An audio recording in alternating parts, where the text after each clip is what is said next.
مفتی صاحب یوٹیوب کے بارے میں یوٹیوب پر مختلف قسم کے معاملات چلتے ہیں. یہ کہتے ہیں جو یوٹیوب کا کاروبار ہے اگر اس کا کنٹینٹ جو آپ چیز اپلوڈ کر رہے ہیں وہ حلال ہے جائز ہے اس پہ کوئی ناجائز نہیں ہے تو اس کی ارننگ پر بہتر یہ ہے نہ لیں, لیکن اگر کوئی لے لے تو ہم حرام کا فتویٰ نہیں دیتے اس کی وجہ کہ اس کا کنٹینٹ جائز ہے. لوگ کہتے ہیں اس پر تصویریں آتی ہیں عورت کی آتی ہے فلاں آتی ہے. بھائی جو دیتا ہے اس کا جرم ہے. کیوں؟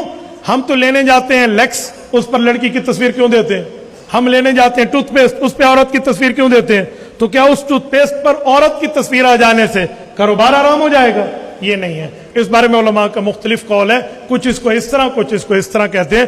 دونوں جگہ موجود ہے بات, آپ کو جس کا مناسب لگے آپ اس پہ عمل کریں, دوسرے کے اوپر بک بک بندہ نہ کریں. میری گفتگو براہ راست یہ پوری دنیا میں نشر ہو رہی ہے. آپ مفتی عبدالواحد قریشی لکھیں, فیس بک پہ آپ کو 1.5 ملین پلس فالوورز ملیں گے. ڈیلی کے بیانات ڈیلی کے لیکچرز آپ سن سکیں گے.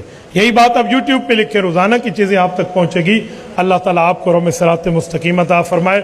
جزاکم اللہ تعالی وآخر دعوانا ان الحمد للہ رب العالمین.